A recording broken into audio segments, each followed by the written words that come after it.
अजिंठा लेण्यांचं सौंदर्य पावसाळ्यात बघावं. घनदाट वनराईने नटलेल्या सृष्टी सौंदर्याचं मूर्तिमंत उदाहरण असलेल्या अशा त्या अजिंठा लेणी पावसाळ्यात पाहाव्यात म्हणजे पहाडातून पाझरणारं पाणी तुमचं मन प्रसन्न करेल. शिल्पकलेचा आणि चित्रकलेचा अनोखा मिलाप आनंदमग्न होऊन बघावा म्हणजे आध्यात्मिकतेचा सुगंध दरवळेल. दगडांमध्ये कोरलेल्या मूर्तींचं खास पेहराव पद्धती, चेहऱ्यावरचे बोलके हावभाव, विविध अलंकाराने नटलेले चित्रकलेतील पात्र दिलखुलासपणे बघावे म्हणजे लेण्या साकारणाऱ्या कलाकारांच्या उत्कृष्ट कलेचे दर्शन घडेल.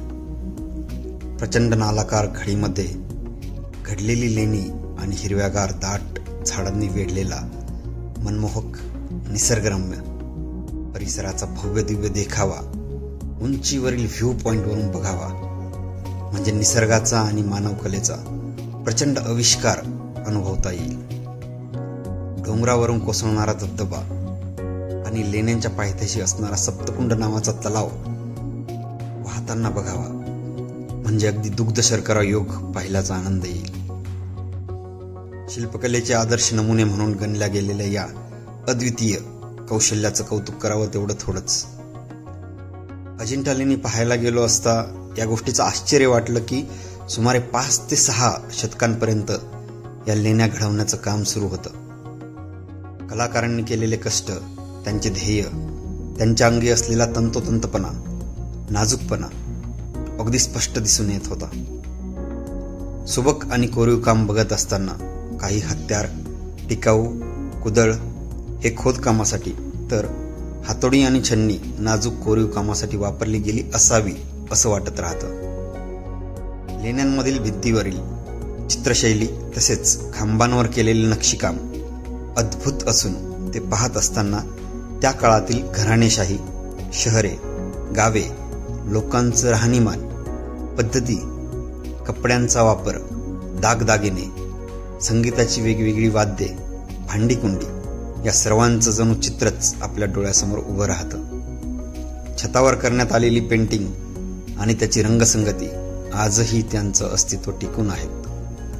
त्यावर बारकाईने दाखवल्या गेलेल्या रंगछटांमध्ये झाडी, फुले, फळे, पक्षी या सर्वांविषयीचा असलेला त्यांचा सखोल अभ्यास आपणास दिसून येतो. भारतीय शिल्पकलेचा अप्रतिम देखावा असणाऱ्या या लेण्यांमध्ये भगवान बुद्धाला अर्पण केलेली चैत्यदालने, स्तूप, प्रार्थनास्थळे, ध्यान व धार्मिक साधनेसाठी असलेले विहार इत्यादींचे व्यापक चित्रण केलेले दिसते. लेण्यांच्या उत्खननाचे काम वाकटाक राजवटीच्या अधिपत्याखाली झाले हे समजल्यावर साहजिकच प्रत्येकाला त्या राजवटीचा इतिहास वाचावासा वाटेल. अजिंठा येथील 29 लेण्यांपैकी काही लेण्या ह्या चैत्यपूजा स्थळ तर काही लेण्या विहार आश्रम म्हणून प्रसिद्धीस आल्या आहेत. ऋतू कोणताही असो, उन्हाळा, पावसाळा किंवा हिवाळा, लेण्यांच्या आतमध्ये नेहमीच गारवा जाणवतो. लेणी क्रमांक 8 सर्वात खाली तर लेणी क्रमांक 28 सर्वात उंचावर दिसते.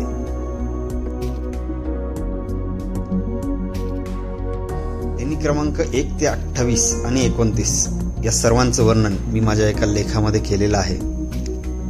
या प्रदीर्घ आणि ऐतिहासिक कालखंडाची पार्श्वभूमी लाभलेल्या अजिंठामधील लेण्या बघून मनास एकच प्रश्न आपसुकच पडतो, तो म्हणजे कोणास ठाऊक त्या काळातील कित्येक कलाकारांच्या पिढ्यांनी आपला घाम गाळून ही अति उत्कृष्ट आणि अफाट कामगिरी साकारली असेल. ही अगदी उच्च प्रतीची चित्रकारिता बघून येणारा प्रत्येक प्रेक्षक वर्ग येथील कलेच्या प्रेमात पडतो. असं मनाला भावणारं आणि हवहवसं वाटणारं निसर्ग सौंदर्य बघण्यासाठी एकदा तरी अजिंठ्याच्या मनमोहक लेण्या बघण्याचा आनंद घ्यावा.